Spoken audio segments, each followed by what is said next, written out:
The conversation about women in their 30s and marriage and families swings between two extremes. One side tells you that there's no rush and you've got all the time in the world. The other side tells you that it's already too late. Honestly, neither one is accurate and neither is helping you. I'm a doctor who works with women who genuinely want marriage and family. And what I found is that the real issue isn't your age. It's that nobody has ever told you honestly what actually changes after 30 biologically and strategically. Once you understand the real timeline, you stop panicking and start making better decisions. If your goal is marriage and children, time matters. Not because your value changes with age, but because your biology and your relationship timelines are real constraints. Today, I'm going to break down what the fertility data actually shows and why so many smart, successful women end up single at 35 without ever meaning to. What has to change strategically if you're starting this process at 32 or 35 instead of 25. And that one shift separates women who find lasting marriages from women who spend their late 30s trying to convince the wrong man to become ready. The conversation around women in their 30s swings between two extremes. One side says there's no rush, while the other side says you've missed your window. Neither is accurate and neither is particularly beneficial or helpful. Time matters, but not because your value changes with age. It matters because biology and relationship timelines are real constraints. The American College of Obstetricians and Gynecologists puts it plainly. At age 30, a healthy, fertile woman has about a 20% chance of getting pregnant each cycle. By age 40, that chance drops to about 5% per cycle. Female fertility declines gradually through early 30s and more noticeably after age 35. There's a substantial individual variation, and many women in their late 30s have healthy pregnancies. But on average, conception takes longer and the risk profile changes. That's simply biological science, not a judgment of anyone's worth. The strategic reality is just as important. If you meet someone today, most healthy couples don't get engaged after 6 weeks. They date, build trust, work through conflict, and get engaged, marry, and then they plan their children. Research shows that process typically takes about 2 to 5 years for most couples. Think about what that actually looks like. A woman meets someone at 35, follows a healthy relationship timeline, dates for a year, gets engaged at 36, married at about 37, and then starts trying to have kids at 38. She's now facing a steeper fertility curve while managing first-time pregnancy risks that increase with age. The real damage isn't in acknowledging the timeline. It's in pretending it doesn't exist until you're 38 and then panicking or letting fear drive you into bad marriage just to beat the clock. Women who handle this well don't ignore biological realities, nor do they let it control them. They let it motivate clarity instead of desperation. See, desperation lowers standards because you're afraid of running out of time. Intentionality raises your standards because you recognize that your time is valuable and you refuse to waste it on men who aren't serious. If you're a woman in your 30s who always wanted marriage and family, but you're still single, the question isn't what's wrong with me. The question is what patterns kept me from dating the wrong men for the wrong reasons. Greg McKeown, in his book Essentialism, writes that busyness is often mistaken for progress. A woman who could spend 10 years dating but is repeatedly on dates with men who aren't interested in marriage, she's gaining experience without getting closer to her goal. And that's not a moral failure, that's a strategy problem. There are 3 common patterns I see. Prioritizing chemistry over compatibility. In your 20s, it's easy to assume that if the spark is strong enough, everything else will figure itself out. But chemistry cannot make an emotionally unavailable man ready for marriage. Staying too long in the wrong relationships, investing 3, 4, or 5 years in someone who keeps saying, "I'm just not ready," those years disappear gradually, and you wind up spending a large portion of a decade on a partner who never intended to build the future that you wanted. Believing love alone transforms people. It doesn't. Relationships foster personal growth, but they do not reliably change someone's willingness or readiness to commit.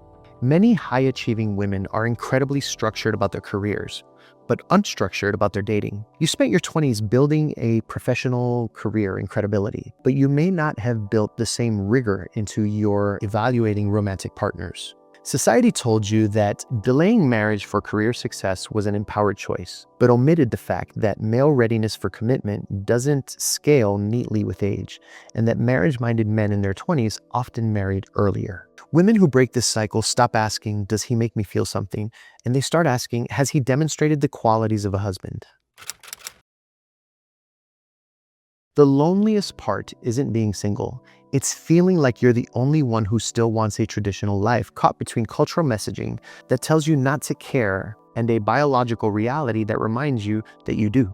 You're not broken for wanting marriage and motherhood. You're surrounded by a culture that told you to want something else first. Picture a 33-year-old woman scrolling through social media.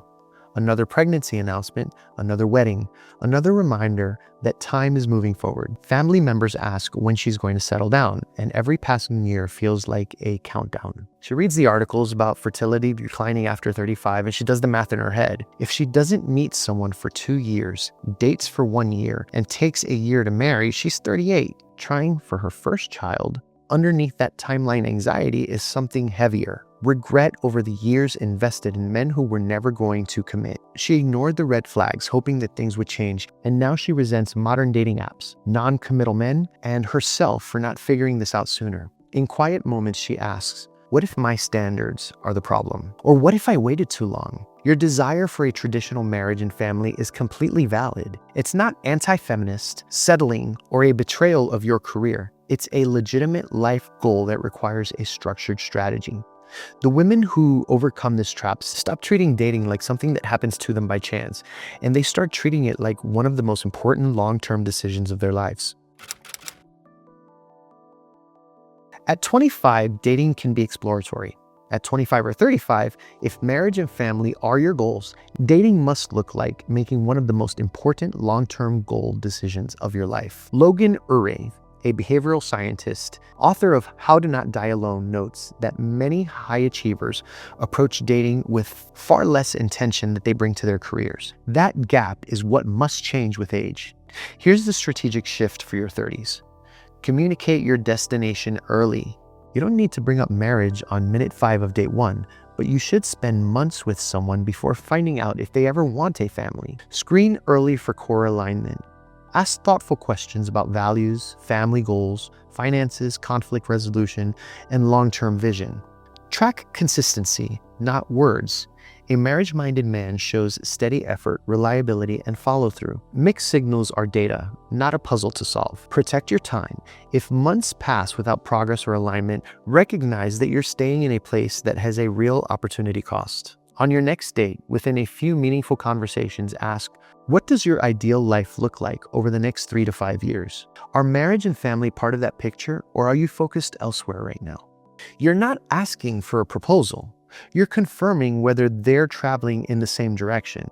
If a 35-year-old man deflects or remains perpetually uncertain, treat that response as actionable data and move forward. The urgency you feel is real, but rushing into a marriage with someone who lacks integrity, emotional availability, or shared goals creates far bigger problems than being single at 37. Consider 2 scenarios. Scenario A. A woman at 34 feels her biological clock ticking and settles for a man who is emotionally distant but says he might want kids someday. They marry at 36, and by 38, the unresolved conflicts have grown worse. Trust is lacking, and she finds herself trying to have a baby in an unstable marriage. Scenario B. A woman at 35 remains single and highly intentional. She screens rigorously, ends non-aligned relationships quickly, and waits for demonstrated character. She meets a ready partner at age 37, marries at 38, and begins a family with a solid, dependable foundation. The real risk isn't being 37 and single. The real risk is being 37 and tied to the wrong person, navigating marital distress and fertility treatments at the same time. Intentionality means being willing to walk away from high chemistry and low commitment dynamics, so you remain available for genuine compatibility. If you're feeling that urgency right now, the sense that the clock is louder than your judgment, that's exactly the moment this work matters most. I help women build an actual screening strategy for marriage-minded men so intentionality replaces panic. The first step is a consultation where we look at your specific timeline and pattern and whether this program is a right fit for you. Most women in their 30s who are still single aren't asking the right diagnostic question. They ask, "What's wrong with me?" when they should be asking, "Has my selection strategy been producing the outcomes I actually want?" You don't have a man problem, you have a selection strategy problem. A client came to me in her mid-30s, exhausted after dozens of unproductive dates, convinced that there were no marriage-minded men left. When we mapped her last 10 dating experiences, a clear pattern emerged. Every single man had stated early on that he was not looking for anything serious, or that he wanted to take things slowly. She had ignored those statements because the chemistry between them was strong. She was believing that she could change his mind over time. As the poet Maya Angelou famously said, and once Oprah popularized, "When someone shows you who they are, believe them the first time." The moment she stopped trying to convert non-committal men and started screening exclusively for men whose action matched their desire for marriage, her outcomes shifted. Within 6 months, she met a partner with shared goals. They were engaged about 14 months later, and now they're married with a child. Let's do this exercise. Write down your last 5 dating partners. Note what each man said or demonstrated in the first month regarding his readiness for marriage. If you see a pattern of choosing men who signaled unavailability, the fix is clear. The moment a partner indicates that he isn't sure or ready for commitment, believe him immediately and adjust your path.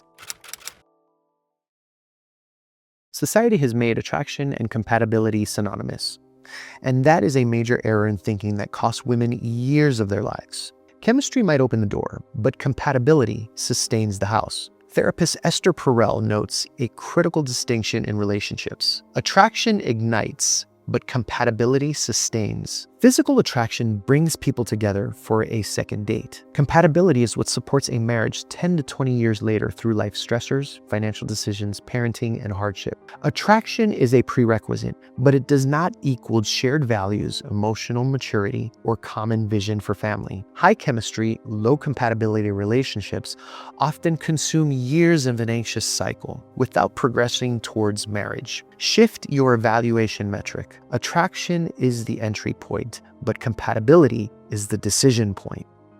Look for demonstrated character. Does he keep commitments? Does he handle conflict constructively? Does he discuss the future with clarity?